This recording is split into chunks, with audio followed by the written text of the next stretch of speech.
আটপাড়ায় জনসচেতনতামূলক সভা অনুষ্ঠিত হয়েছে। নেত্রকোনা থেকে রুবেল মিয়ায়ের পাঠানো তথ্য, ভিডিওচিত্রে দেখুন বিস্তারিত।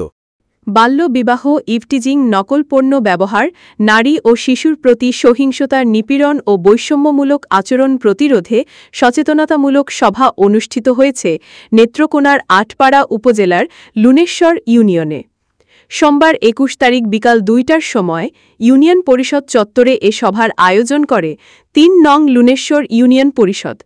এ সভায় সভাপতি হিসেবে উপস্থিত ছিলেন আটপাড়া উপজেলা নির্বাহী কর্মকর্তা রুয়েল সংমা।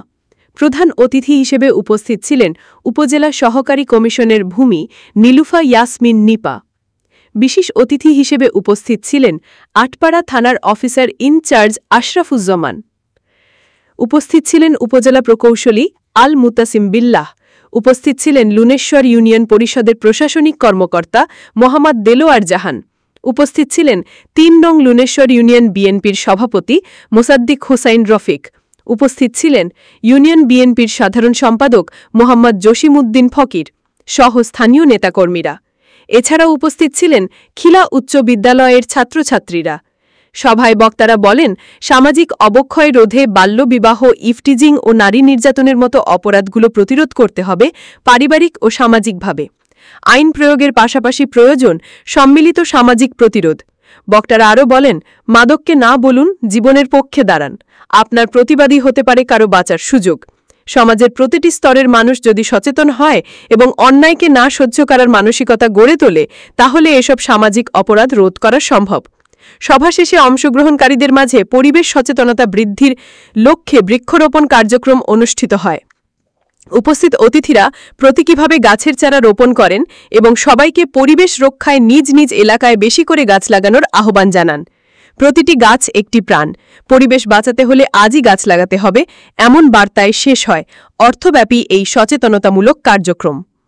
সামাজিক বিধি না, মাদক কিন্তু একটা অপরাধ। একদম মাদকের একটা লোক যদি মাদক সেবন করে তারও যেরকম শাস্তির বিধান রয়েছে, একটা লোক যদি মাদক বিক্রয় করে তারও শাস্তির বিধান রয়েছে, একটি লোক যে মাদক বহন করে তারও শাস্তির বিধান রয়েছে, একটা লোক মানে মাদকের যারা সংশ্লিষ্ট যে বিয়ের জন্য মেয়েদের ক্ষেত্রে পারফেক্ট বোঝান আছে, 18 আগে বিয়ে নয়, 20 আগে মা নয়, ঠিক আছে? এই একটা স্লোগান কিন্তু সরকারের একটা সময় ছিল, ঠিক আছে? তো এই যে হচ্ছে 18 আগে বিয়ে নয়, তাহলে এটা 18 নিচে যে মেয়েগুলোর বয়স তাদেরকে যখন বিয়ে দেওয়া হচ্ছে সেটা হচ্ছে কি বাল্য বিয়ে। এই বাল্য বিয়ের ক্ষেত্রে সরকার কিন্তু বাল্য বিবাহ নিয়ম আইন 2017 নাকি 2017 অনুযায়ী কত 2012 আছে সংশোধিত হয়। আচ্ছা, যাই হোক, ওই আইন অনুযায়ী আমাদের প্রথম মুখ্য উদ্দেশ্য হলো আপনার যদি এলাকার ওয়ার্ড মেম্বার আছে, ওয়ার্ড মেম্বারকে জানাবে এবং ইউনিয়ন পরিষদের সচিব আছে বা প্রশাসক আছে তাদেরকে জানাবেন। আর যদি না পান আপনারা থানায় ইনফর্ম করবেন। থানা ওসি সাহেবের নাম্বার তো সবার কাছে আছে কি না? বা আপনারা জানেন আমাদের আর মুখস্থ করা লাগবে না, 999 আছে, 999 খালি ফোন দিবেন। ওইখানে আপনাদের সামাজিক যে কোনো মাদক বলেন, ইভটিজিং বলেন, বাল্যবিবাহ বলেন, নারী এবং শিশু নির্যাতন বলেন, সকল অপরাধের একটা কল সেন্টার আছে, সেইখানে আপনারা ইনফর্ম করবেন। আর আপনাদের কিন্তু এই যে এসিলেন স্যার বলেছে, এই যে ক্লাস 10 এর যে মেয়েরা আছে আপনাদের সাথে প্রথম ভর্তি হয়েছিল কতজন? ক্লাস 6 থেকে কত? এখন ক্লাস 10 এই পর্যন্ত কতজন আসছে? কত? 58 জন। তাহলে বাকিগুলো কোথায় গেল? ঝরে পড়ার কারণটা কি বলেন? তো আপনাদের পাশে বা আপনাদের এলাকার যদি এরকম ধরা পড়া স্টুডেন্ট থাকে আপনারা অবশ্যই আমাদের হেড টিচারকে জানাবেন এবং ধরা পড়ার কারণ উদ্ঘাটন করে আমাদেরকে ইনফর্ম করবেন।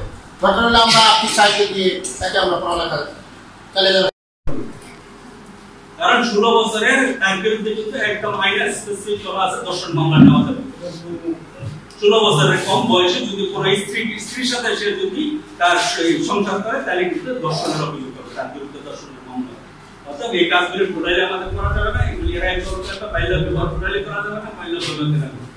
আর ইভটিজিং যেগুলি আছে আমরা ছেলেরা যারা ইভটিজিং করা যাবে, কারণ যে সমস্ত মেয়েরা করতে এগুলি আমাদের সমাজে আমাদের আমরা অদ্য হইতে শপথ করিতেছি যে আমাদের সমাজকে মাদক মুক্ত বাল্য বিবাহ মুক্ত,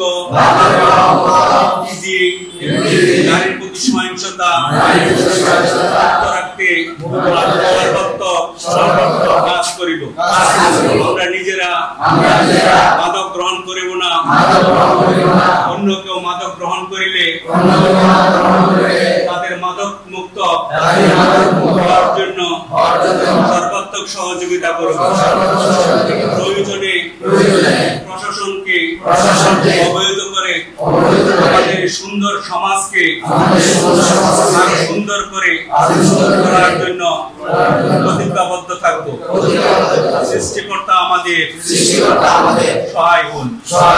আমিন।